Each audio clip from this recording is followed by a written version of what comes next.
Welcome to the bold analysis, ladies and gentlemen. This beautiful Sunday, I'm just from Dagoretti. I spent better part of my day in Dagoretti.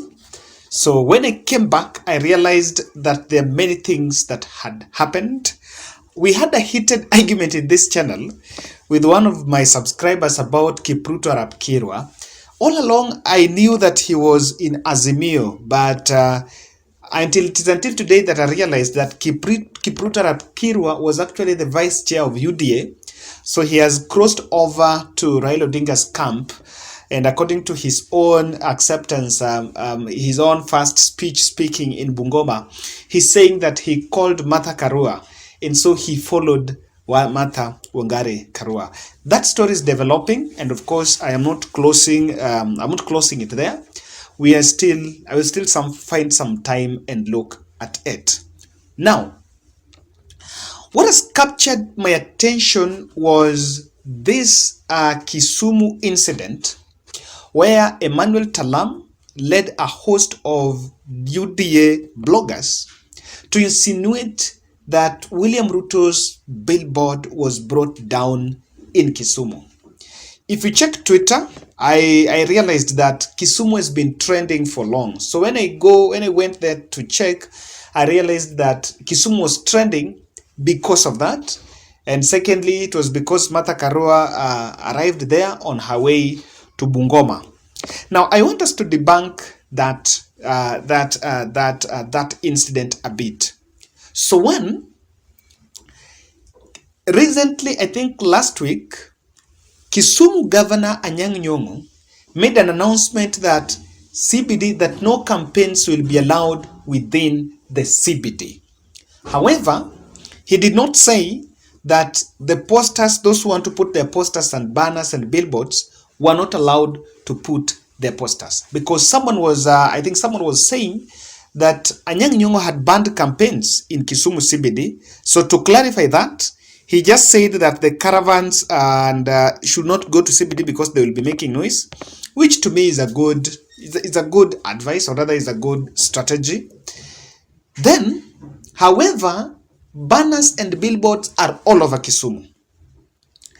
Number one, Raila Odinga's billboards are all over. But Raila Odinga's billboards are all over, and even UDA candidates, their billboards are in Kisumu. So this one of William Ruto, first let me clarify. If you look at this photo, here.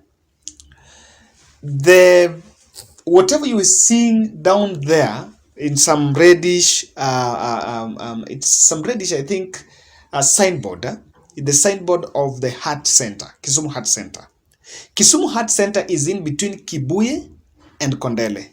So that billboard was being erected around that place.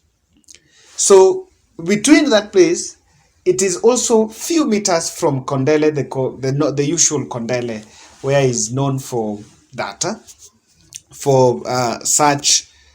where politicians used to play political propaganda, especially when they want to portray Kisumu in a bad note. So the poster, the banner, as to what I have gathered, the banner is there. I spoke to people within Kisumu. I made some 3 calls, and when I went to Twitter, I found a screenshot by my very good friend Lee McQueen, and I just want to refer to that because it is going. I want us just to get the facts right in this channel. What I was saying is we should not allow some very cheap propaganda to ride. And yeah, I got it here. So Lee made a tweet and saying, "Why are you lying?" He was responding to the Emmanuel Talam. Emmanuel Talam is a head of communications in William Ruto's office, Harambee House. So I think we've said the difference. Mohamed Hassan is at YSR presidential campaign, but Emmanuel Talam is paid by government. So he works at, he's based at Deputy President Office in Harambee House, Harambee Annex. You have shared 2 pictures. One, the billboard was being erected, and the other one when it was complete. Why do you hate Kisumu people? The billboard is up. Now, ladies and gentlemen, the question that I really wanted to answer is, was the billboard there? Now, I made another call to another gentleman known as, of course, as I won't release his name. Yeah. And this is our conversation. Hello? The poster was not put down. They took the picture when it was down, then took another when it was up. Yeah. And shared it. Just propaganda to wakisema it was being put down by people. And wameweka in a time juu Raila anakuja hivi sijui next week. So wanataka kuuza hiyo propaganda saa hii. Kisumu. Raila anakuja Kisumu. Yes, next week. So hiyo wametaka propaganda ishike mapema before Raila kuje. But how would that work against Raila? Nothing. These people are just desperate. I've even called the UDA. I have got a representative of UDA who is a friend. Yeah, just a propaganda. Nothing happened. The poster is still there. Wow, something. Okay. If the billboard was erected and it was pulled down by goons, because that is what William Ruto was saying, if it was pulled down by goons, what about that quick succession? There are only two theories.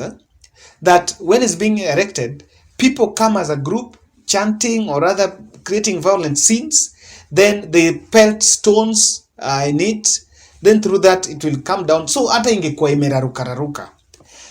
That video of maybe people, this video of goons is not there. Whatever is there is one person ako huko juu, which I want to understand. It is just the same photo when that billboard was being erected, and another one when it was not. I just want to agree when it was being put there and then when it was complete. So, secondly, if it was to be a goon and someone who is paid, how will someone just dare mpaka apande hiyo kitu akue huko juu, and you know this is something that is illegal even in the IBC laws, just to make sure that he brings it down. It can be such a coordinated effort and someone will not fear that the police are going to caught up with him. And if anything, it would have caught the attention of the police. Even Kisumu County government, I checked their Twitter, no one is responding to it because it is a mere propaganda. So the billboard is there. Now listen to what Ruto was saying in Kirinyaga about this. Mapema ndio apumzike. Sasa sikizeni. Sasa bwana kitendawili, nasikia leo tulikuwa na billboard kama hii ya Anne Waiguru kule Kisumu. Ati kitendawili ameenda kungoa billboard. Sasa mama bwana kitendawili please. Yani reli haijatosha. Kujiapisha haijatosha. Kutupa mawe haijatosha. Hata billboard mnaenda kungoa. Bure kabisa. Ni bure kabisa. Hawa watu ni bure si bure. Bure si bure. Bure si bure. Tunamwambia bwana kitendawili, please be decent. Accept that there is competition in Kenya. Wacha kungoa reli. Wacha kungoa billboard. Wachana na maneno madogo kama hayo. Wewe ni mzee, tutakupumzisha mwaka huu. Lakini mnajua, si mnajua huyu kitendawili ametapeli watu wengi. Alitapeli kina Musalia ndio hawa tuko nao pamoja saa hizi.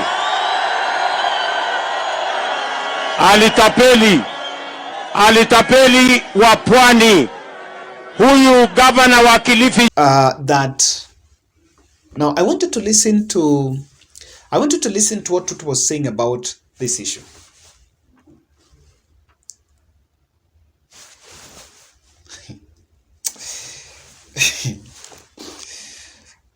I'm telling you, even if it is propaganda, I think people need to be a little bit cautious because this is a wrong one. If it was for political merit, this is a wrong one. Coincidentally, Ruto was speaking in Kirinyaga, and Kirinyaga governor for better part of this week had been campaigning and complaining that one of her competitors, and assumingly Purity Ngirishi, because that is her biggest competitor there, had pulled down her billboards. So to the people of Kirinyaga, this was something that was just coming up, just adding into what Anne Waiguru was saying.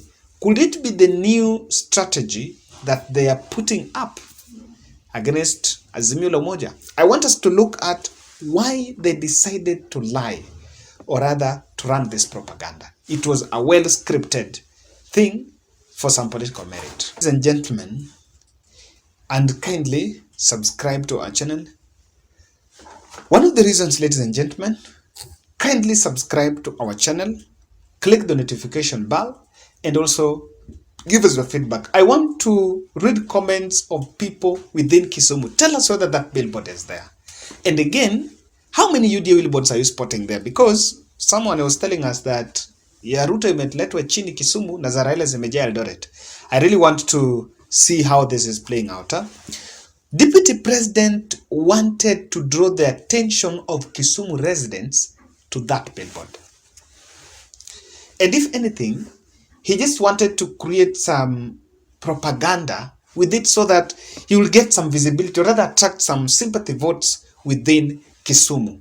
Because the last time he was in Kisumu, it came up the famous Kondele incident, where he managed his own stoning just to portray Kondele, or rather to portray Kisumu as a very violent, or a helm of political intolerance. I think time has come out, I think time has gone that this is no longer the way it should be done. And Deputy President should at least be fair to the term political intolerance. It might not have any meaning, but I think he should be fair to that one. Number two, the team wanted to profile Raila Odinga as an intolerant and a violent leader. If you listen to the way the messaging of Deputy President in Kirinyaga, he was not targeting, he was not talking to Kisumu people, he was not trying to bash Kisumu people for allegedly pulling down the banner, but was telling the gamer nation in Kirinyaga that Raila sijaling'oa rallies, I don't know what happened, that happened. So it was just part of making sure that they find something to incite Raila against the Kikuyu nation. And the reason why this was being done to profile Raila Odinga is that, you know, what has been told or what has been sold in Mount Kenya for over time is that Raila is violent, Raila does not welcome other people. They have said everything about Raila Odinga. Why not for Mike Sonko to come out clearly to explain to Kenyans that at some point the state will even sponsor violence along Ngong Road so that it will be blamed on ODM? So this is something that is just trying to incite, to bring fear, to just try to bring that Raila fear in central Kenya, that the person they're seeing is not it. And if you remember, I analyzed yesterday that in this election, there is something that Deputy President William Ruto is getting. He has the deficiency of emotional appeal. And that is what is lacking. So he's trying to put everything on it. Number two, the framers of this narrative just wanted to dirtify Raila Odinga Martha Karua ticket. That ticket over time has been touted as a clean pair of hands that exhibited political maturity and has been attracting support from a special demographic, a very honest and true to the word demographic, the senior members of the society. So what Deputy President is trying to do, he wants to dirtify that ticket so that people who perceive it as the super league of the Kenyan politics should see the other side of the story. And of course, propaganda, I mentioned propaganda salsa, it goes. Lastly, I think he has got some intel that Raila Odinga wants to do a tour in Rift Valley or in areas they might perceive as Uda zones. So they're just trying to lay ground to sabotage Raila Odinga's campaigns outside Kisumu, or rather outside his strongholds. This is a propaganda that will be sold in Kakamega. They will go and make it they've now done it central, they'll go to Rift Valley. And what they will preempt is, because Raila has pulled down maybe, allegedly, and the billboard is there, then maybe Raila Odinga's billboard might be pulled down somewhere else. And, you know, these are just things that are just being trapped for laying a ground on sabotaging Raila Odinga's presidential campaigns. This is quite unfair, and my personal observation here is we are planting seeds of violence by mere cheap political propaganda.